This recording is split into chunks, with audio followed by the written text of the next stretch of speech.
so people know as they come in. Okay. We only have to be on for a second, and then we'll just go ahead and go off, okay? Just to say hello.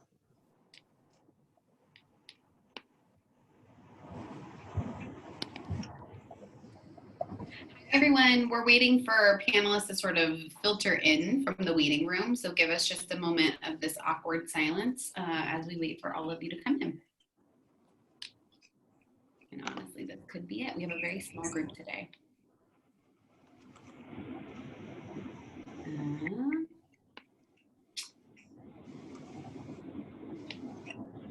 Okay.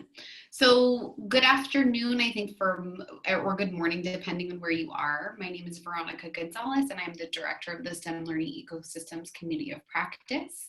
I'm also joined by phone by my colleague, Alyssa Briggs, who helps with the initiative very closely with me, as well as Lakeisha Harding, who you see on camera here, who's fairly new to the initiative, but also helps us out.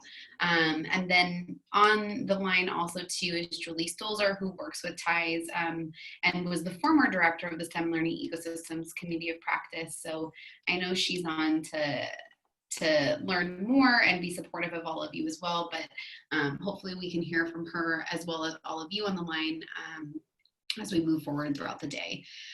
So I'm gonna go off camera while we go through the PowerPoint slide, just because it's easier to, I think, focus on the PowerPoint versus our faces talking above. But the goal today, if we can go to the next slide,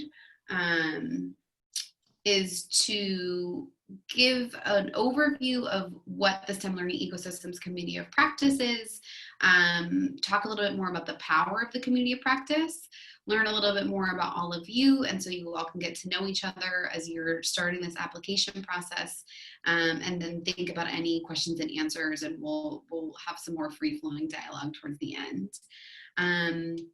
As I go off video, Alyssa, did you want to say anything? Lakeisha, did you want to say anything? Hi, everybody. It's so nice to meet you again. I'm newer to the team, so we are all in this together, figuring out how to move forward and do the best work. I'm about to go off camera as well, but I look forward to meeting all of you, and welcome.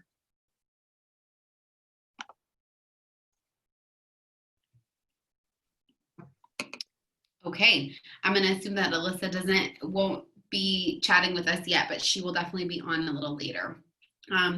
So welcome everyone. This is really just a quick overview again of the initiative to remind you all of what the initiative is. And then we want to walk through sort of the logistics process and sort of the nitty-gritty of what applying to be a STEM learning ecosystem means. We're really excited for all of your interests and have been engaging with you via phone, via email. Some of you have even visited the convenings in person and had a chance to talk to other ecosystems, which has been really fantastic. And so now is kind of the time is now for all of you to think about joining the larger growing global community of practice. So just to sort of level set, reminding all of you of why we're here and what the initiative is, and the work that we all plan to do together. If we can keep going, Lakeisha. So, you know, the way that we work and learn is different these days. So this is what a classroom, you know, used to look like, and unfortunately sometimes this is what a classroom still looks like. But if we move to the next slide, you know, the way that we're learning, the future, the way that we're working, the way that we are interacting with one another as a more global society is really looking very differently, which means that the way that we educate our young people, the way that we continue learning, in the workplace, it looks like, hang on one second. It looks like you may not be able to see the slides. I can see them okay. Greg, I don't know, sorry to stop everyone. Please let us know in the chat really quickly if you can see the slides. Okay, it sounds like most people can see them. So Greg, feel free to try and do some tech Troubleshooting. on your end, Got you. but this will be recorded, and so and we can also send you the PDF link as well. Dr. Johnson, so if you have issues, we're happy to send them to you. But so going backwards, level setting and the way that we are learning and working is very different. And so the way that we must educate ourselves and continue learning must also sort of fit those future needs and innovation needs. We also know too that STEM is really an economic driver. And so these are a few headlines from around the country. They're a little bit older, but I'm sure that you can see every day something, new is happening in terms of companies moving or thinking about their workforce in different ways. And now, even more so with the pandemic, thinking about the role that technology plays in our life and in our economic development, just to earn sort of day-to-day living right now, as well as thinking about economic drivers for the future. We know that STEM, science, technology, engineering, and math, those critical skill sets are really going to be important for the future as we imagine thriving communities. Keep going, Lakeisha. Okay, sorry, I thought you cut out. I wasn't sure. You're good. And so STEM learning ecosystems have come about and really have been recognized as a model, both on the federal level through the federal America's Strategy for STEM Education. Back in 2018, ecosystems were recognized as a top priority for thinking about improving STEM and thinking about preparing, again, our young people for those future careers and economic drivers.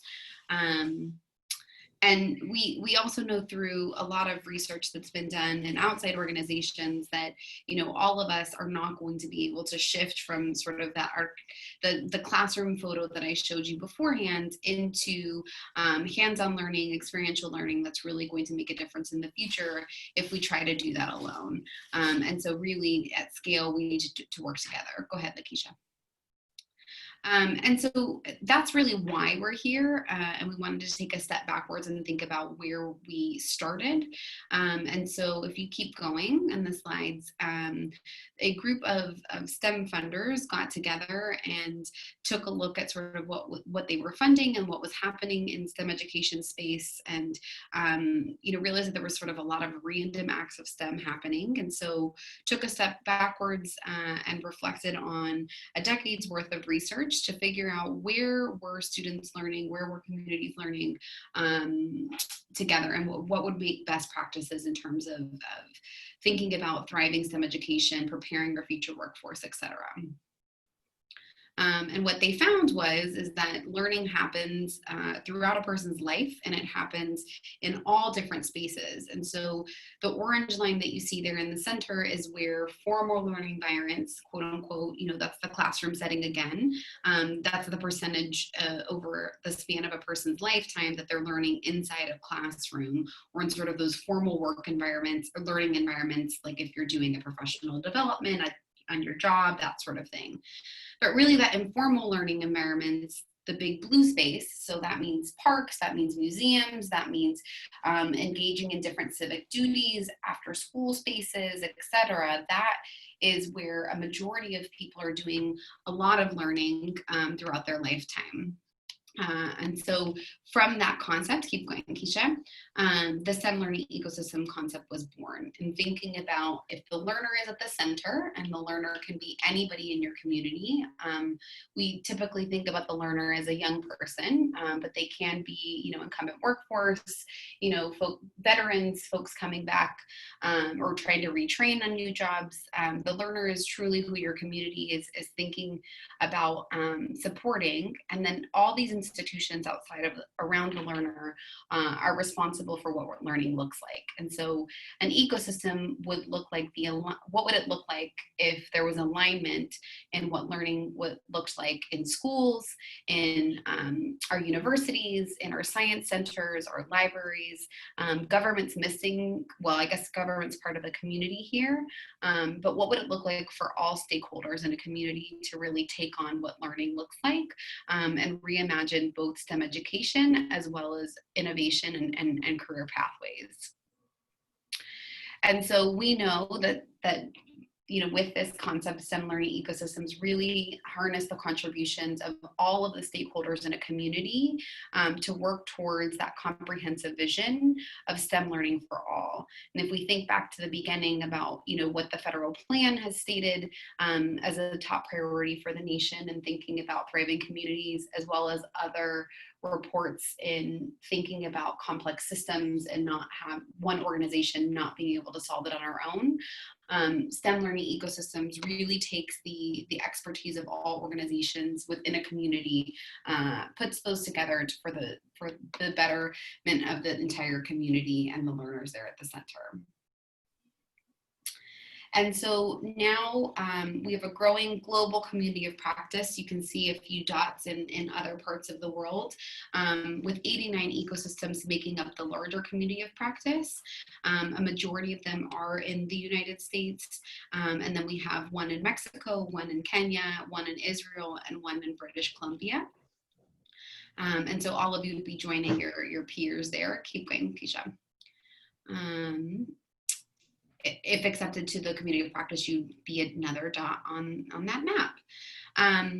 And so I think we've gotten into the tradition. I think at least I have, and Julie, you maybe can provide some more of the background if you'd like to. But we've sort of moved away from that and have liked to really tell stories about ecosystems in real time now that we have quite a few years under our belt in the field of what this looks like in actual communities. And so if you keep going, Keisha, I just want to provide some high-level examples of how ecosystems are cultivating partnerships within their communities, learning together, both across partners in the regional sense, but also too across communities in a global sense, as well as really thinking about innovative practices in the way that we teach and learn and work. And so some of these things look like our ecosystems really being able to apply together for larger grants.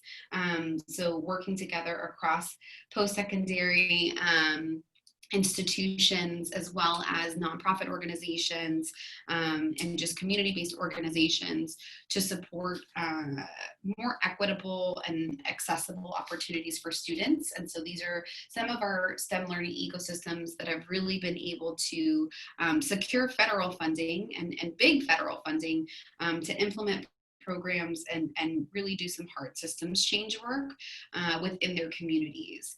I will also just quickly note that through cross-sector partnerships, a quick nod to the Project Exploration and our team in Chicago, they're also building the capacity of leadership there as well. And so our post-secondary institution knew that they were very capable of being a principal investigator, a PI of a grant, but thought that it was really important for community-based organizations to have that capacity as well. And so they really walked the Tasha, who you see pictured there, through that process. And so thinking about how, again, we're harnessing, expertise from post-secondary institutions and what that looks like if the broader community gets that through the strength and the power of ecosystems. We also, too, have seen ecosystems across the nation really thinking about policy, both reducing barriers as well as securing sometimes state funding for really innovative projects. And so here you see a few ecosystem leaders pictured, some of which are transforming what conversations look like in their state. So New Jersey has had a very successful communications and sort of community engagement plan at a state level to talk about why STEM is important. The governor every year has deemed through the ecosystems work the month of March STEM month. And so they have the entire state buzzing about what science, technology, engineering, and math looks like in everyday life and community-based organizations and work. And they've even been invited to legislative hearings and are working on securing some state funding to be in the budget. You have folks in Pennsylvania that are really coordinating across the state to look at what some of their partnerships look like and to learn from each other, not only on this sort of larger global national space, but also within the state capacity as well. And have done quite a when it comes to certain things like computer science, as well as thinking about the governor's education and workforce development goals. Indiana has been really influential, and even just supporting their ESSA plans, their state education plans there, and making sure that the out of school time space voice was there and provided. And then Northeast Florida, who's also their logo is there as well, has received state appropriations money a few times now to support what math achievement looks like in Jacksonville. So we're giving you sort of a far and wide reach of what ecosystems can do with the power of partnerships. In East Syracuse, Manoa, in upstate New York, we have a school district-led ecosystem that is partnered with not only Siemens, but also to several locally based organizations and businesses to transform what learning looks like in their school. And so they have a school in their district where you walk in and it does not look like that traditional classroom. They have movable walls and boards and tables. The integration across disciplines within the school is absolutely there. And so instead of thinking about science experts or math experts, they have the red team and the blue team and the green team, and thinking about how you incorporate STEM learning and history lessons. What does art look like when you infuse it with math, and thinking about STEM being inclusive as a discipline in itself, that art is included, history is included, all of those things. And so that's another example of the power of ecosystems there. This is a great example of the power of the community of practice. And so in San Diego, they are led by a science center, and they did some serious community engagement, community listening work in some of the neighborhoods there in San Diego, and realized that science really needed to be brought into certain communities, that the communities just didn't have the access or opportunity to visit the science center. And so instead, the ecosystem brought science into the community and really was able to engage significant numbers of families around science through their program, 52 Weeks of Science. And so our ecosystem in New Mexico was really inspired by that, and talked to our San Diego ecosystem a bit more, and implemented somewhat of a spinoff in their 12 months of math program, really focusing on math achievement throughout the state, and bringing math into the communities, working with school-based partners and parent-led organizations. This is just another example of ecosystems really having strong communication systems, both internally but also externally.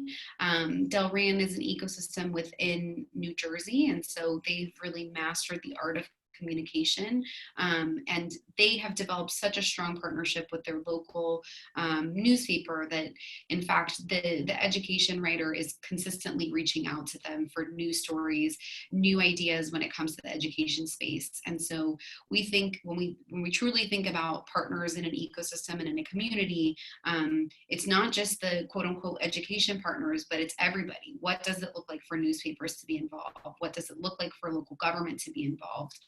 They even had the First Lady of the state come and visit and learn more about the sustainability programs that they had implemented. And so thinking far and wide about what partnerships look like have really gotten this ecosystem quite a bit of attention in southern New Jersey. And so if we keep going, Keisha, we want to talk a little bit more about now what it takes in our lessons learned just from the field, as well as that body of research that I referenced in the beginning, about what it takes to really become a thriving ecosystem.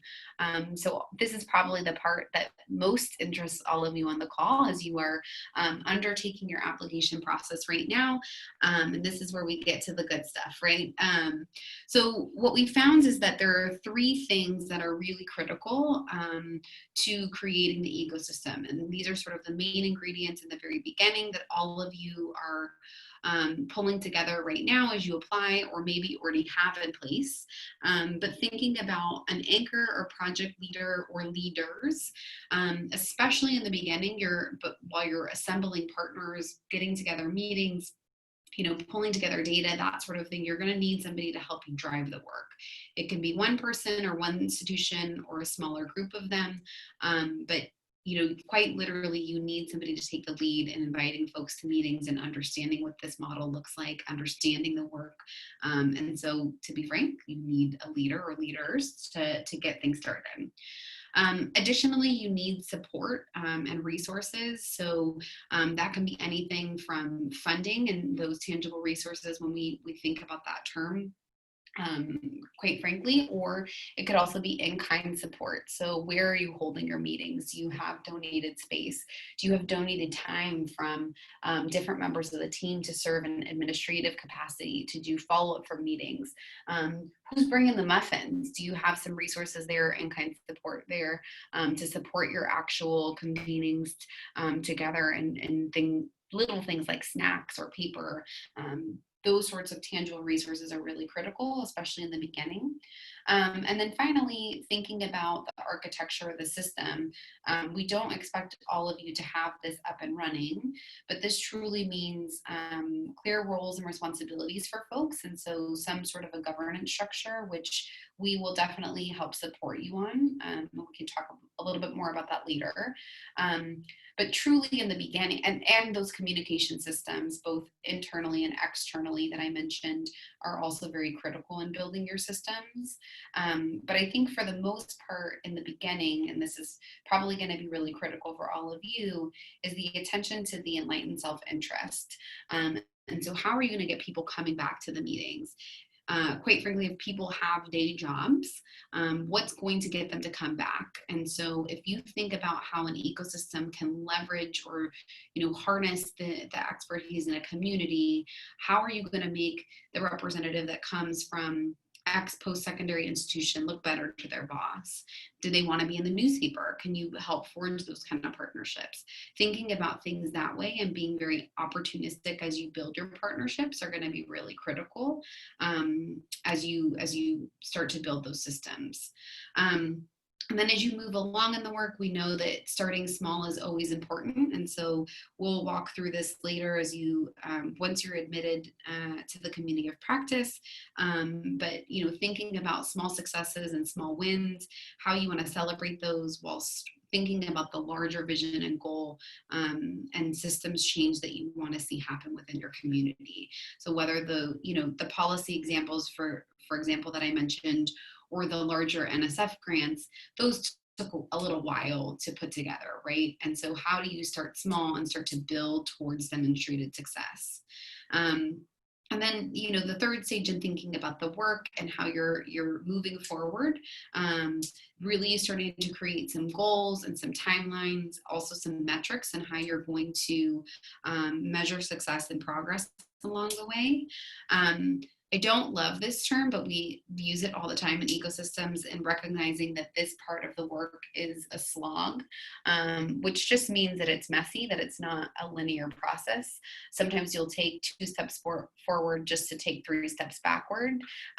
Folks transition, new policies come about with new administration, things like COVID might come into play. And so progress that you've made could start and stop. And so just knowing that that's part of the process and building those strong partnerships are what's going to help you get through that is going to be really useful in the work. And then finally, as you start to really have that system together, iterating, seeing what's working, measuring the progress, and coming back to the drawing board and continuing to iterate and introduce either new things or new connections over time. And this is just a visual representation of this. And so like I mentioned, all of you will get the recording of this. This is actually in your application packet. So this should look familiar in terms of the stages and what you can expect as being a part of as building your own ecosystem and being a part of the community of practice. So if admitted, some of the participation benefits coming in are the convenings. Obviously, right now, no one is having any in-person conferences or convenings, but I will say that those typically have happened a couple times a year for the ecosystems. We're revisiting that now, and will likely be that it's once a year that we meet and then have some smaller regional work or convenings, but these are definitely a highlight for ecosystem members. Folks have been coming for years at this point and have developed not only very strong professional relationships where they can call each other on the phone and troubleshoot issues that they may be having in their community, but quite frankly also to friendships. So we've heard that once COVID hit, we've heard of some ecosystem members getting together for happy hour from Canada to upstate New York, right? And so really exciting to build professional and personal friendships with folks. There's also an internal website that you can use to access resources, post questions and troubleshoot there, create collaboration opportunities. There will also be advertisements there for webinars. The Community of Practice hosts fairly regular webinars.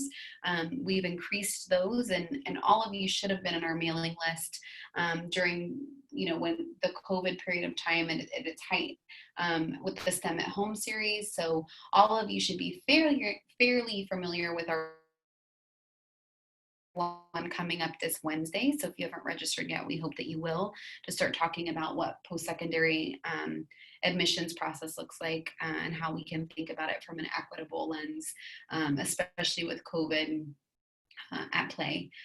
And then, just for the first year, and we'll talk about this a little bit more later, just regular coaching or sort of check-ins with us as the Community of Practice team, sort of your management team here, as well as connections with other peers, as I mentioned, to troubleshoot.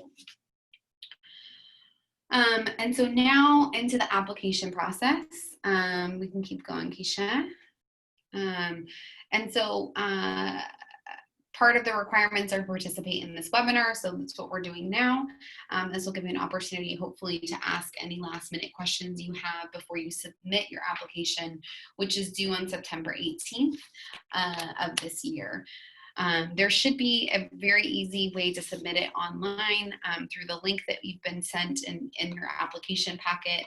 I will note that it's a one-time submission, so we highly recommend that you draft it in Word form. Part of the reason that we do that as well, so that you can engage fellow community partners in thinking about what you want to put in your application and receive feedback. I will also note that there's an opportunity for you to submit your letters of interest and upload other things in that process. And if you have issues with that, you can email us directly. So this process is designed to be collaborative in nature. Again, it shouldn't just be your lead institution submitting it. You should be speaking to your cross-sector partners and brainstorming about the types of information you want to put in your application. We also have noted over the years that this is sort of like if you haven't been meeting already, it's a great opportunity to think through some of the things that the ecosystem model is really asking you to do together as a community that might be outside of the common silos or practices that you're used to. And then we, on the other end, are looking to understand a little bit more about your community, the demographics, and a real honest assessment of where you're at in terms of readiness. So this will not necessarily deter the application process, but what I will say is that we want an honest assessment of your progress and where you're at with everything, so that we can best support you and just ask some tough questions sometimes that will help bring you to a higher level of readiness. This is just a quick submission checklist. We greatly streamlined the last application, so if you've been through this process before, you know that it's been condensed quite a bit. All of this is also in that PDF application packet that we sent to all of you. And so if you have any questions, we can talk about this further in depth when we get to the Q&A part, but we can keep going. And then a lot of you have been asking via email, and so we wanted to make sure we talked about this as well. This is something fairly new that the ecosystem members and thinking about the sustainability of the organization and the community of practice have imposed, sort of an annual participation fee to make sure that we can still provide webinars and we can still provide convenings and all of the really exciting things that make participation so rich. And so the annual fee for that was decided that would be $3,000 per year. We are asking new ecosystems to pay the one-time fee just to be onboarded of $5,000.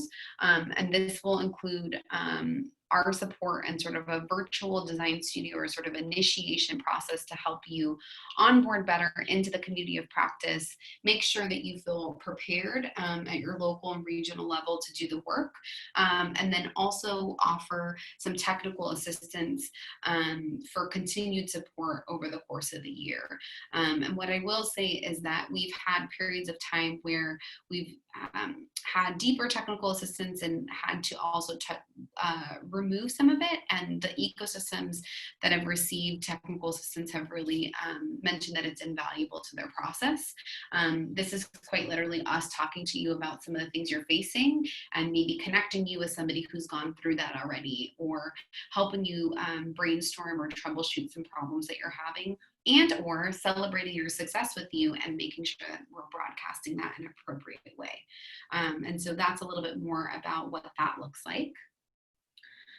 And then there's some frequently asked questions here. I think we've spoken to all of you pretty one-on-one and directly. And so, and a lot of this information should be laid out in the application process in the packets that you all received.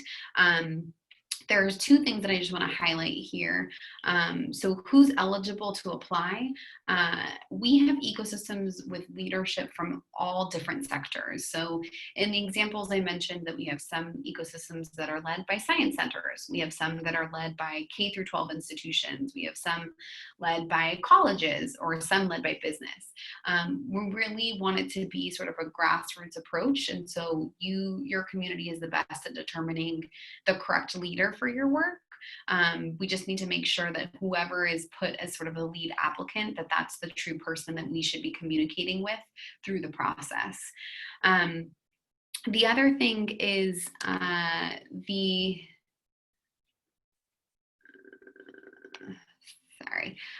the other thing is some folks have mistaken this as part of a grant program, and so you will not be awarded actual dollars in this. It's really the technical assistance and the access to the larger community of practice that you're applying for. And so you would be joining 89 other communities that are located across the globe to be a part of this initiative. Keep going.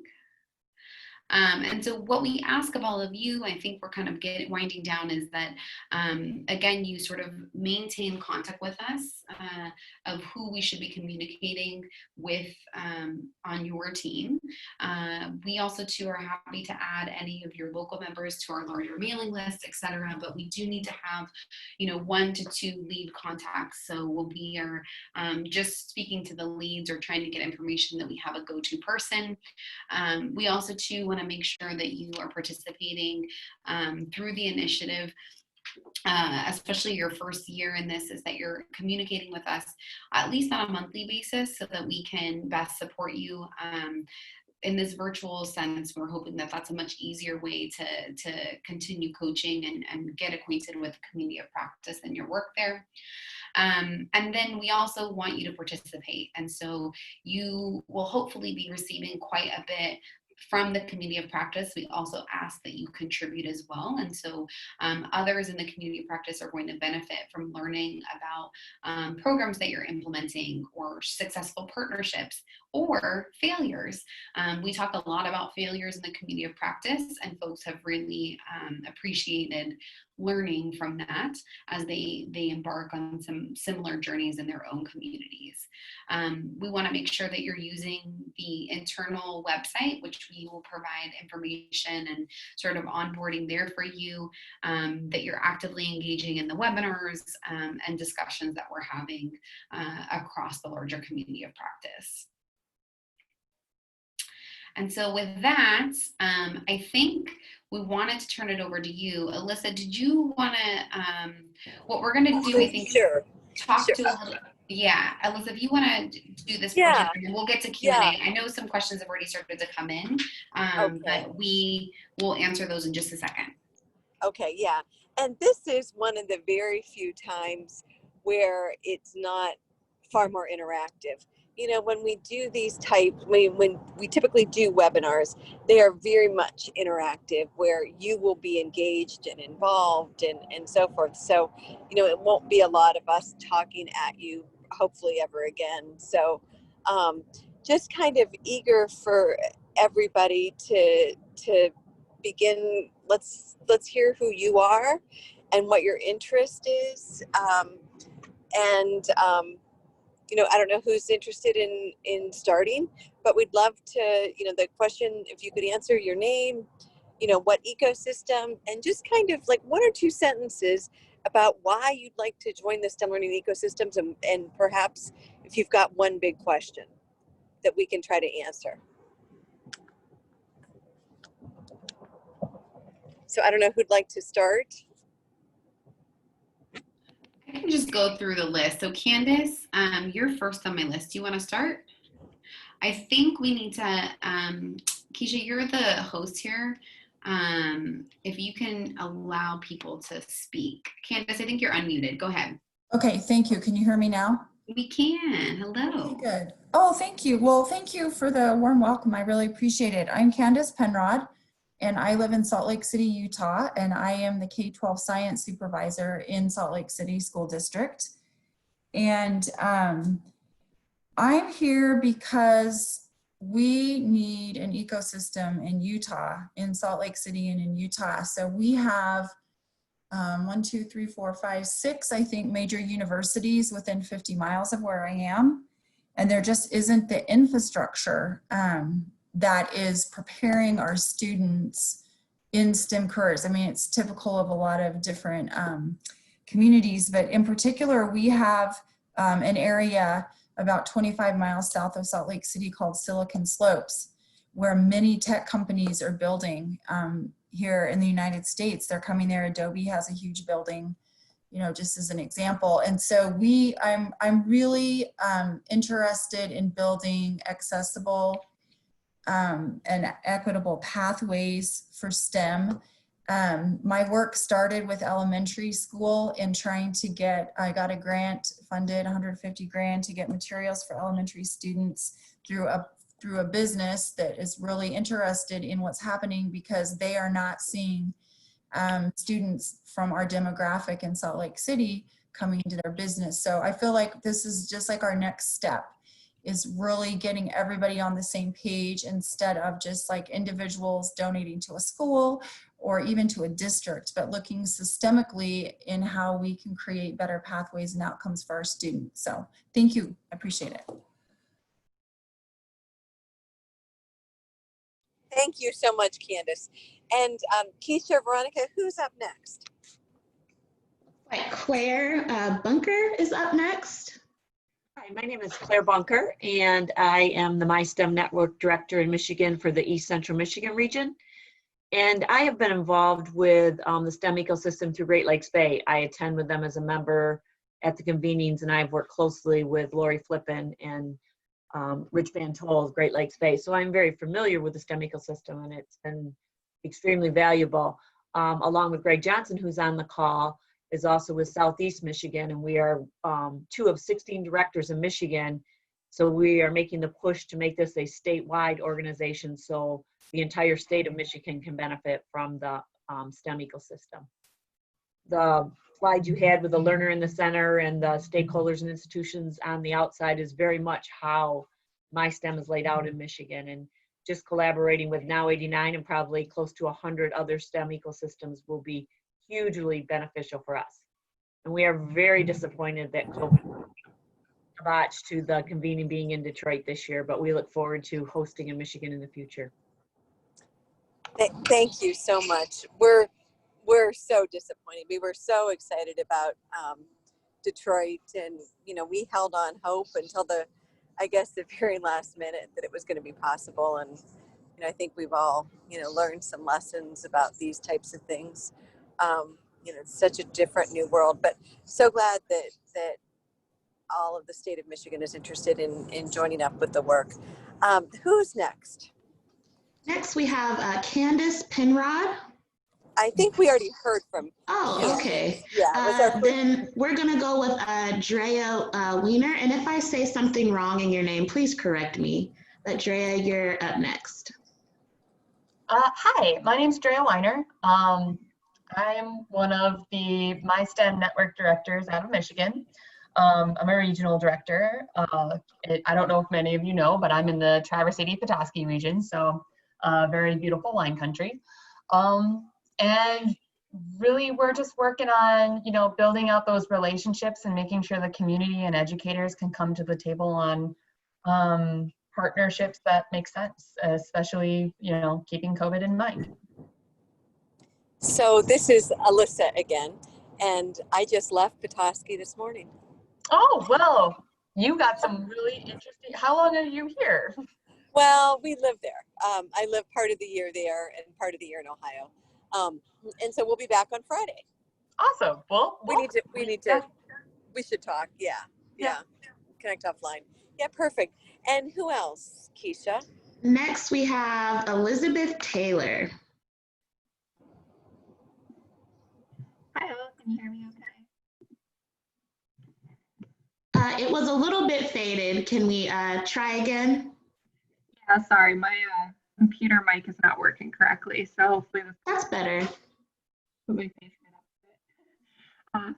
Hi, I'm Liz Taylor. I'm from the Milwaukee region. I'm with Milwaukee School of Engineering. I have the pleasure of being our director of STEM outreach, and I'm joined by a couple of others from Milwaukee in the call. I think we have Molly Schuld from Northwestern Mutual, Laura Schmidt from the Milwaukee Tech Hub, and Rich Merkel from STEM Forward.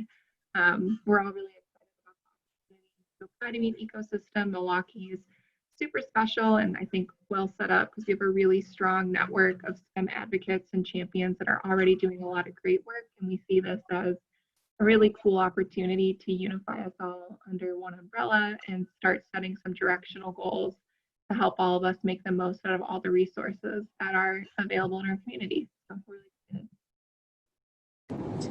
Wonderful. So glad that, we've been talking to Molly and some others from your region for quite a while. And that's true for Michigan and Salt Lake City as well. Veronica touched on this a little bit, but I thought I might take another moment and explain that unlike past years, we have not issued an open invitation for people to apply to become members of the STEM learning ecosystems. There already has been, a little bit of a filtering process where we only issued invitations to a very select few potential ecosystems to apply to join, this, what we think is a pretty special movement. So who's next, Keisha? Next, we've got Elizabeth Wolf Eberly. Hi, sorry, can you hear me now? Yep. Okay, perfect.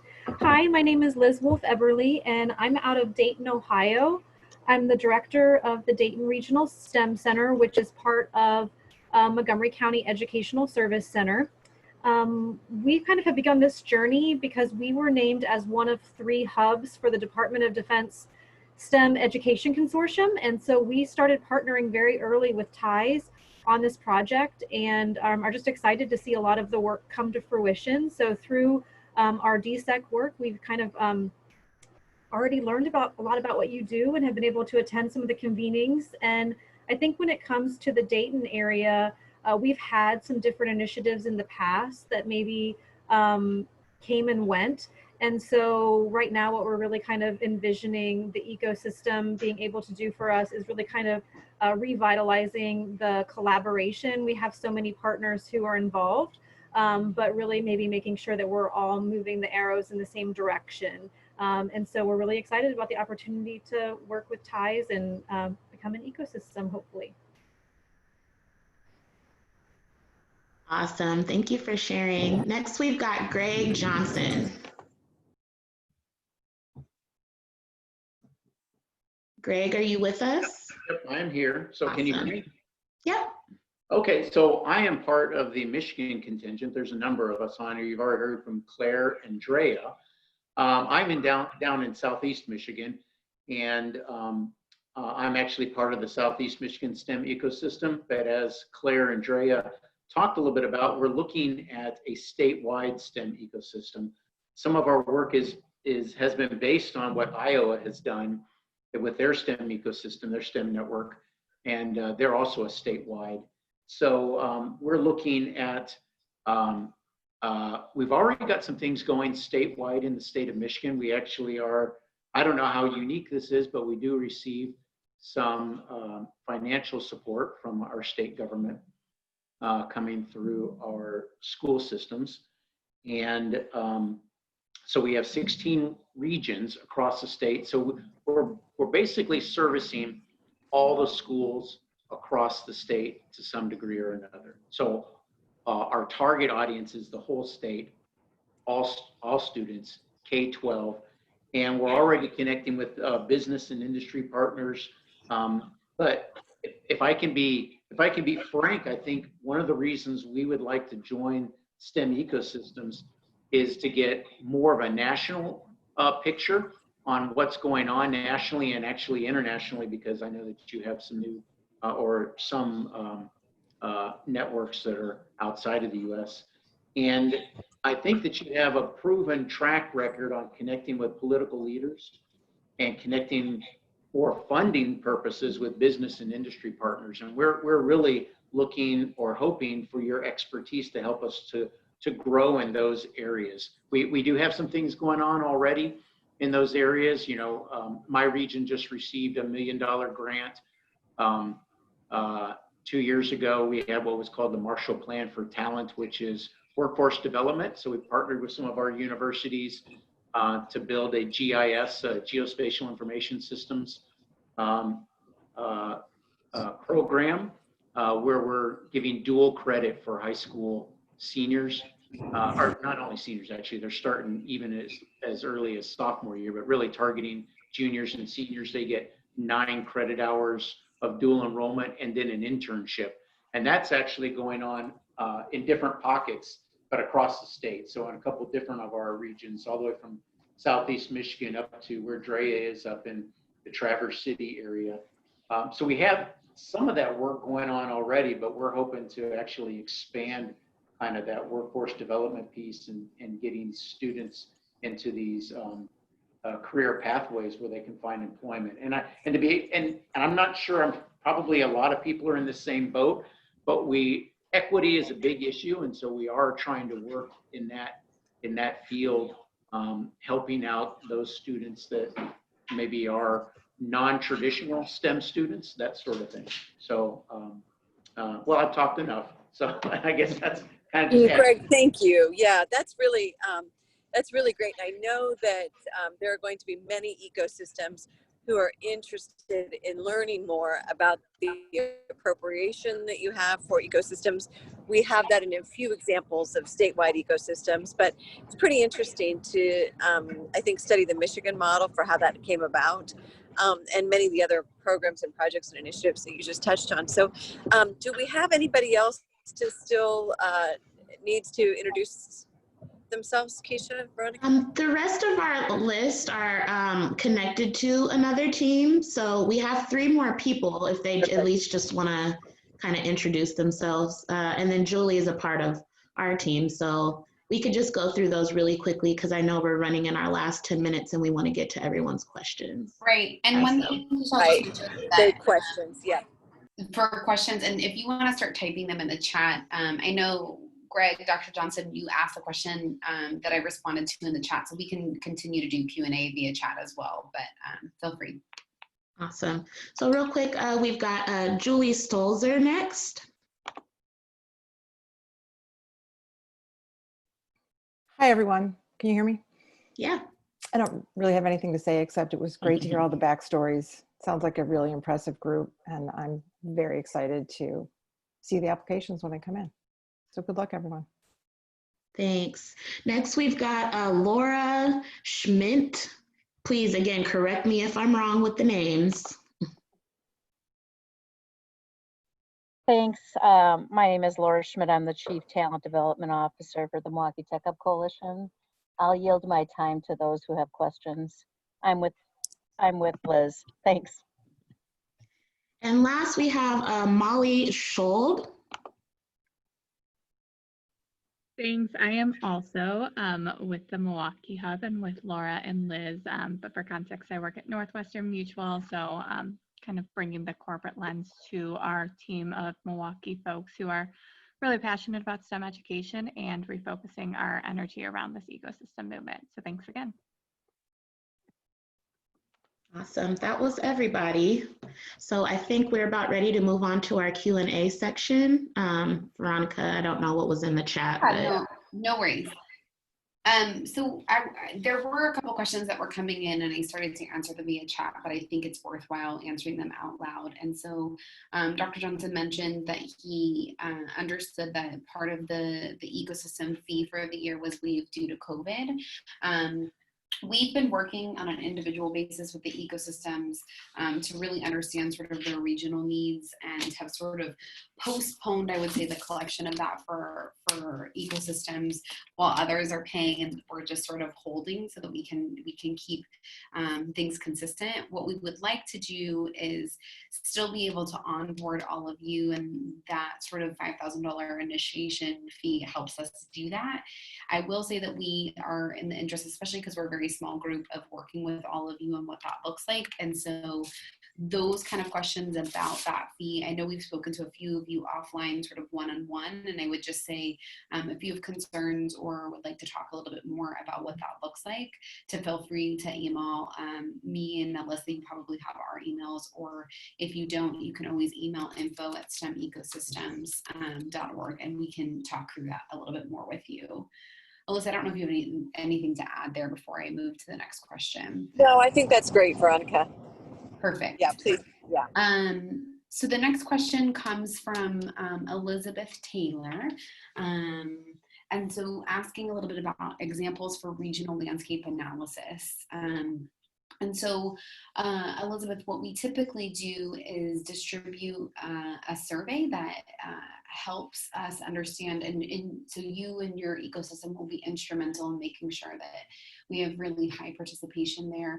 But the goal is in addition to sort of some high level like Google searches and understanding what's in your community, we also too really want to hear from leaders in your community about what they think your assets are, as well as opportunities. You'd be amazed at just sort of the varying degrees of perspective on what assets and opportunities are in a community, and quite frankly, even just understanding where people's heads are at when it comes to STEM, what STEM means to them, whether they think they're doing it well or not. And so a lot of what we do in the landscape analysis, sort of above and beyond like the Google and talking to you, is surveys. We have also done interview series to just better understand where some of the barriers might be from different stakeholder perspectives, as well as some assets that you may not uncover in other ways. And so that's typically sort of what we do in terms of a landscape analysis to help things get started. Julie and Alyssa, anything to add there? Good, Veronica. I'm good. Okay. So I'm going to keep moving with questions just because we're short on time. So Candice asked about the idea of STEAM over STEM and wanting to understand a little bit more about that distinction. So here's what I'll say to that, Candice, because that question comes up all the time. We have stuck with STEM in our name, like our official name for the larger community of practice, so we can be aligned with what sort of the feds say. And so for us, STEM is all inclusive. It does include the A, it does include, you know, the R's and the extra M's and all the many letters that people like to tack into the acronym. We have just chosen to stay consistent with sort of what the federal government has outlined as sort of STEM or STEAM. So that's where our head is at from a national perspective.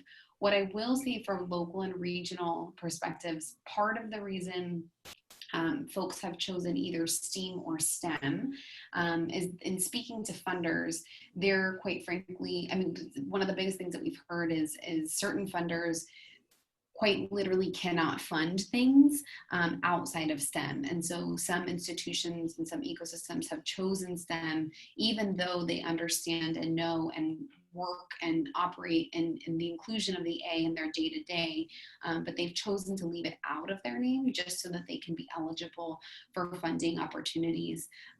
We know that gets into tricky situations. So what I would say is to really take the time to understand the cross-sector partnerships and where they're coming from when you decide to choose that as your acronym. I am pausing if anybody has anything to add there. Yeah, that sounds good. I know that I work with several school districts, and of course with the R, it would be STREAM. That's the latest one that I've heard, science, reading, engineering, art, technology. But kind of like she said, it's all embedded, so don't take it away from your practices, but just consider what it means from a funding perspective to have that in the title. But all of it is embedded. Great. So moving to the next question, which is also from Candice, and asking about ties and supporting local ecosystems to get them up and running. So this is, the question is this a standard process, and what is the cost associated with it? So TIES, the Teaching Institute for Excellence in STEM, which is sort of the backbone organization for and the management partner of the STEM Learning Ecosystem Community of Practice. So I work as a consultant for TIES, so does Alyssa, so does Lakeisha, so does Julie. So that's sort of the connection to the SLECOP. We power, quote unquote, the SLECOP. And so we are sort of the folks that are going to help you get your ecosystem up and running. We have experimented in the best ways to do this over the course of the last 5 or 6 years, I would say.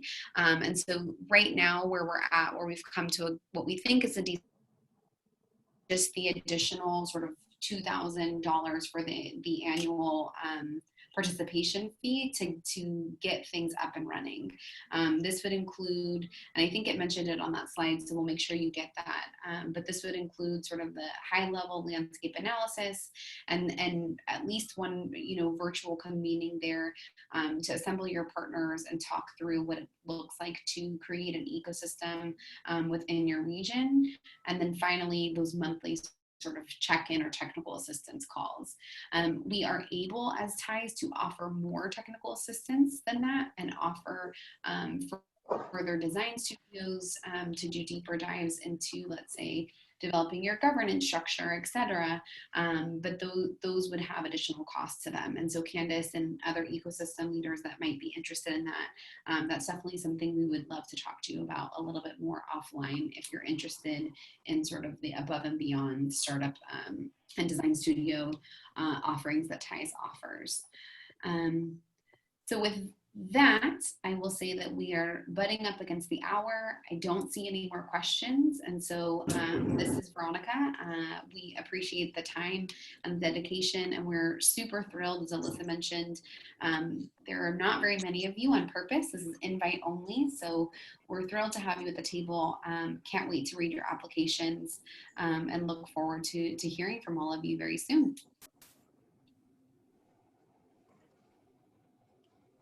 Thank you all.